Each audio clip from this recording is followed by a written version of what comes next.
কেমন কইরা থাকবি গে খালা, কেমন কইরা থাকবি গে খালা, ধুলা মাটির ঘরে খালা গে, কাদা মাটির ঘরে খালা গে। বন্ধুরে আমার, আমি বলছিলাম আল্লাহ পাক রব্বুল আলামিনের নবীর যুগে নবীদের দ্বারাও সাহাবীদের দ্বারাও অন্যায় হয়েছিল, উনাদের দ্বারাও ভুল হয়েছিল, গুনাহ হয়েছিল। যখন জানতে পারতেন আমার দ্বারাই অন্যায় হয়ে গেছে, তখনই আল্লাহর দরবারে তারা উপস্থিত হয়ে যেতেন, বলতেন মাওলা রে, তুমি আমার জীবনের গুনাহকে মাফ করে দাও।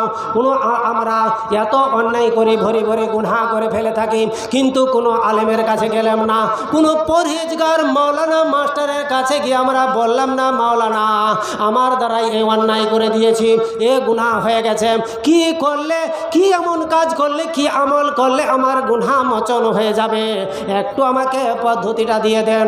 আল্লাহ পাকের নবীর যুগে সাহাবীদের দ্বারাই অন্যায় হয়ে গেছে।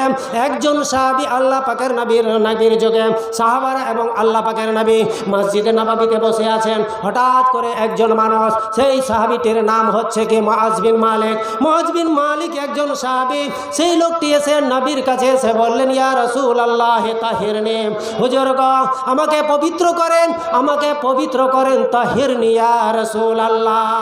ডান দিকে যখন বললেন আল্লাহর নবী এই কথা বললেন, ইরজিই ওয়াইহাকা ইরজিই ফাস্তাগফিরুল্লাহ ওয়া তুব ইলাইহি, তুমি বাড়ি ফিরে যাও, বাড়ি ফিরে গিয়ে আল্লাহর কাছে ক্ষমা চাও, আল্লাহ তোমাকে ক্ষমা করে দিবে। ফারাজা, সেই লোকটা যাহাবা আবার চলে গেলেন।